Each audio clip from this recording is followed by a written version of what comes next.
Now, we love to bang the drum, of course, about all the amazing things going on in our part of the world, our neck of the woods. We've got another story for you this morning. This is to do with the North East Company, and what they've done is they've secured $10 million from a US investor.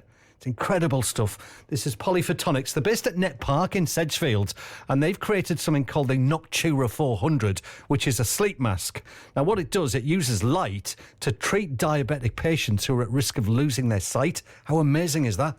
Richard Kirk is the boss. He's the chief executive of the company, and he's trying to get the mask licensed for use in America, over in the USA, and eventually on the NHS, where it's being trialled at the moment.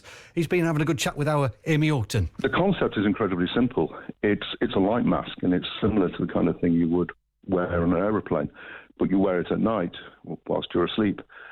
And it emits a very low level of light, but a very narrow bandwidth of light into the eye that prevents dark adaptation.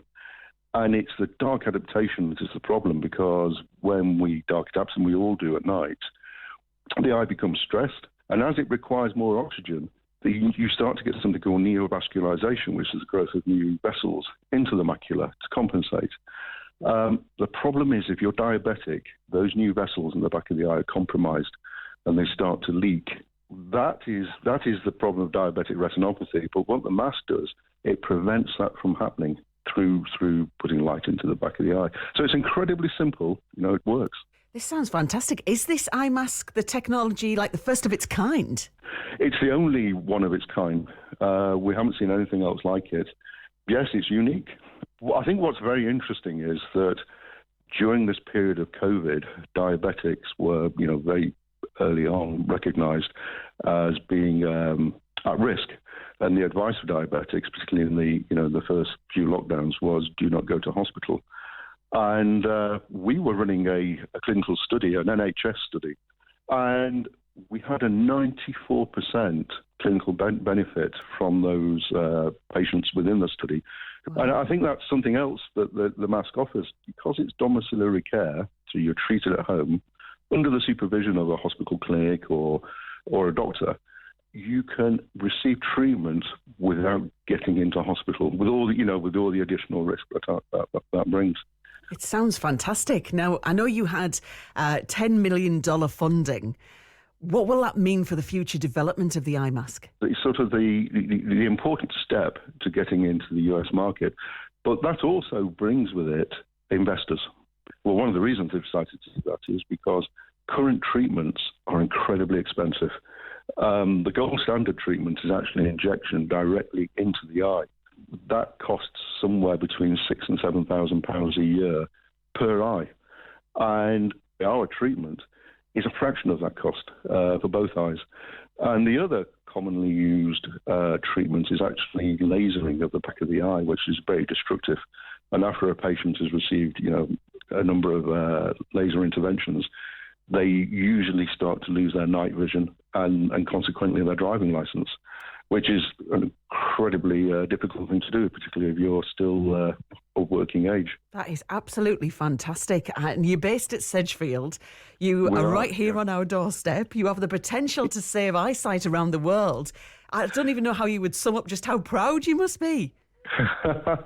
You sort of you do get a little bit blasé, but I think it comes home when you start to meet individual patients. And we have a number actually in the northeast, mostly within County Durham and Teesside. The small number of patients means we do get to meet a few of them, and then they tell us their stories.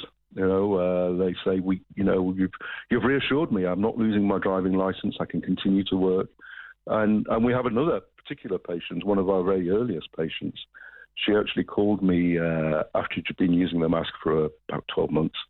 In some distress, and she said, my eyes are getting worse. I really don't know what to do, Richard. So I immediately went to see her, and we drove down to the local optometrist and got some measurements. And this lady was a long-term type 2 diabetic, and she'd been wearing glasses all her life. And of course, every morning, as you do, she was putting her glasses back on. And the optometrist said, you do not need to wear glasses anymore. Wow. And her eyesight had changed so dramatically that she didn't need a prescription But of course, she kept putting her glasses on because that's what she'd been doing for 60 years. And that was incredible. That was had quite an impact. There's an enormous potential for the company globally. What we forget is most people in the world actually go blind through this disease. And so not only can we treat patients in the Western world, in the richer countries, but in the longer term view, we can actually take this treatment to third world countries and also countries like India or certain places in South America and Asia, where we can treat literally hundreds of millions of people effectively without it costing the earth, without it costing the governments huge amounts of money to treat them. It's a lovely story, isn't it? Remarkable story in many ways, how one company in County Durham at Sedgefield is helping to change lives, not just around here, but around the planet as well. Amy Oakton having a chat with Richard, the boss there from Polyphotonics at Net Park. Absolutely amazing.